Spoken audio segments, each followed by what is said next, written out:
see you and me. Welcome to Lillian and Marty's Cooking Party with me, Lillian, and my dad, Marty. And we are on episode 6, I believe. We are making my absolute favorite dish in the whole entire world, called black beans and rice. A lot of you who are my friends know that I will probably eat that for the rest of my life, hopefully. And my brother doesn't like it very much, but what else is the history? But your parents do like it. The history of it is it's just a dish that I came up with in order to serve a non-meat dish with rice, and it's not vegetarian for us because I do use chicken stock. But if you want to make this dish with a vegetable stock or just with water as your liquid, then it's vegetarian. And if you don't want to use cheese, which is what we sprinkle on before we eat it, then it could be completely vegan. And if you were going to do that, I would add a little, maybe sriracha sauce or something on it to spice it up. But we like it with cheese, either cheddar cheese grated or queso fresco, which I prefer because it's a little lighter. The cheddar's a little heavier. Lil likes the cheddar. Anyway, simple ingredients, really simple to put together. We'll talk about the rice first. I use a rice cooker. When I make rice, I mix white rice. This is actually basmati, but you could use any white rice. And this is brown rice. And I make 2 parts white, 1 part brown. And I cook it on the brown rice setting in the cooker. It comes out fine for us. You can experiment or do whatever you want. You can use it all white rice, all brown rice. It's up to you.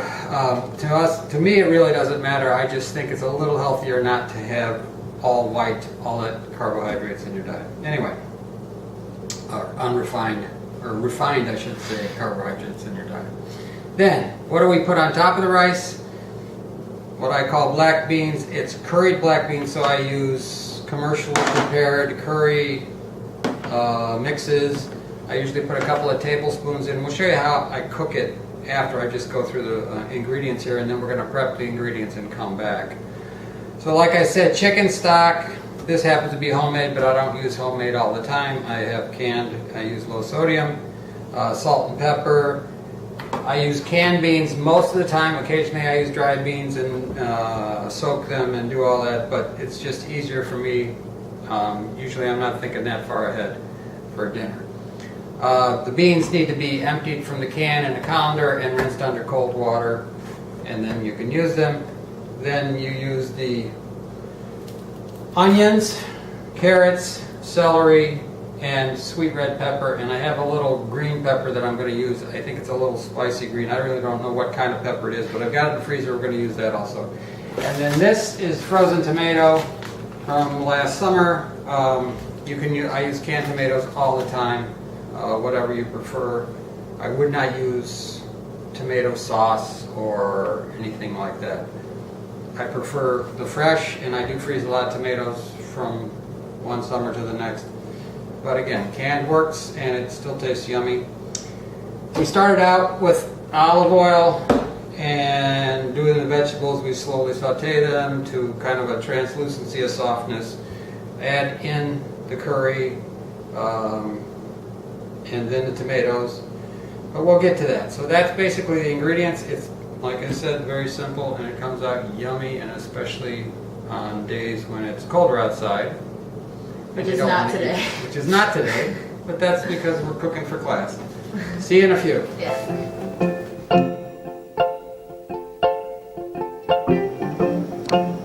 Okay, we're on. Yes? Yeah.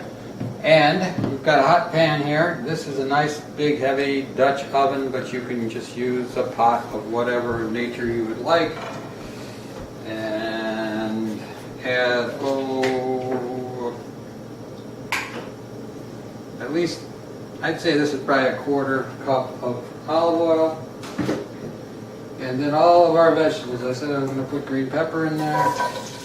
And then while we were off camera, we also took our 2 cups of white rice and 1 cup of brown rice, rinsed it, put it in the rice maker, and added 4.5 cups of cold water and turned it on the brown rice cycle.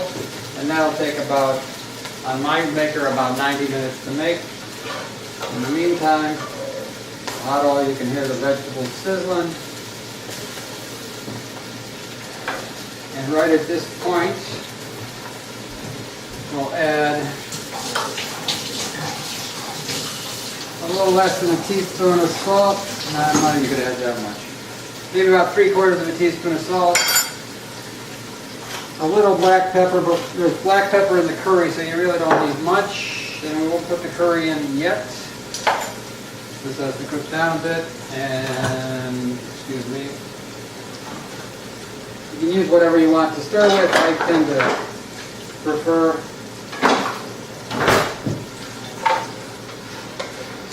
a wooden instrument on this Dutch oven. So my heat is not quite up to a medium. It's about halfway between medium low and medium. So it's kind of hot but not super hot, and that needs to cook for a while. And then we'll add the curry, like I said, a couple tablespoons, and this tomato, and probably all of this, about 1.25 quart of chicken stock, and the black beans. But for now, we're just going to let this cook relatively slowly, and we'll be back. How long? This will take at least 15 minutes, I would say, but we can let you know when we're back on camera how long.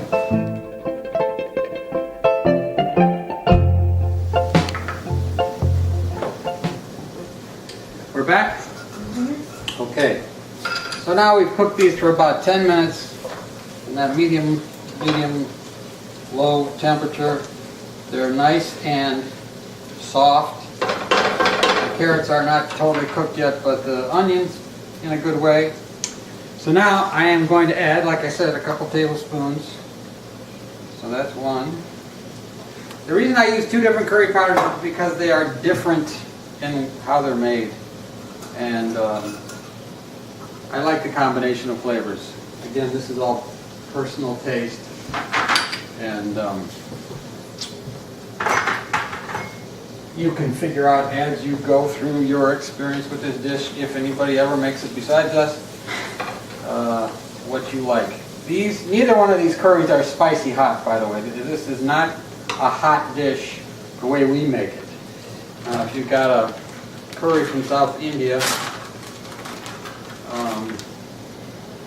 whoa, we're leaking.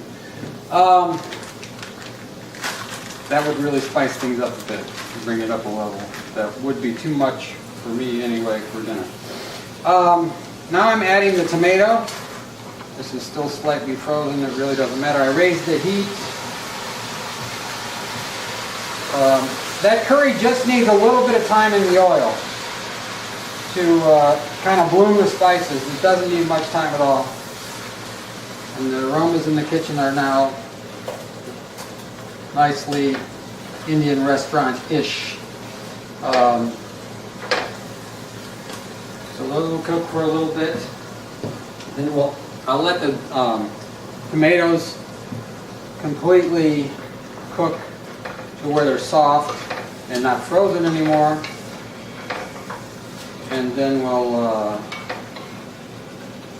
add the beans and the stock and let it simmer for an hour to 2 hours.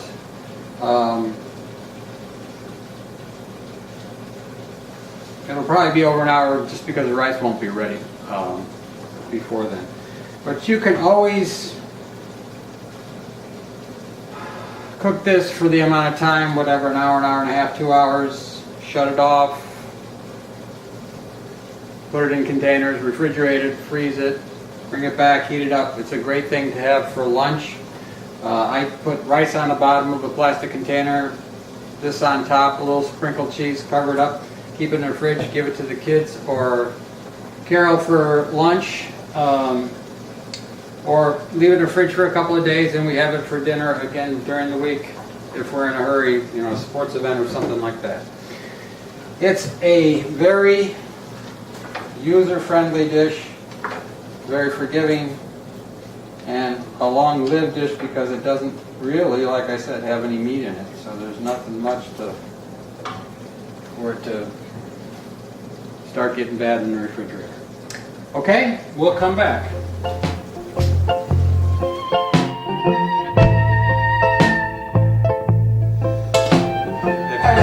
It's been a number of hours and we've finished up.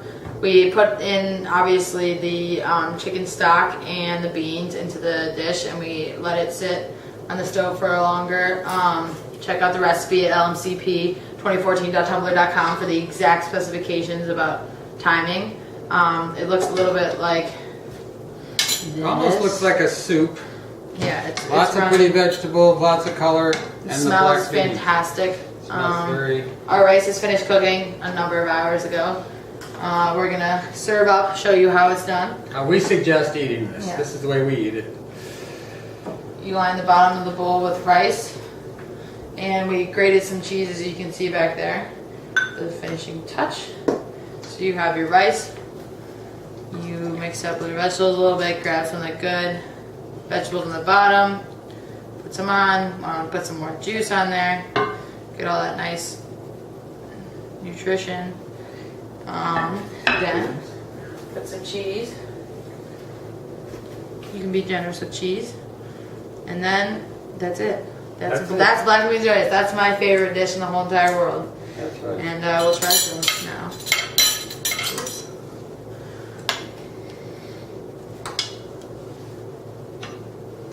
Good? Good. Yep. It's got a nice curry taste. Nice and warm. Best thing in the whole entire world. It's lovely. Really It's is. lovely. Okay. Alright, we're done. We'll see you next Thank episode. you. Wow. That's good.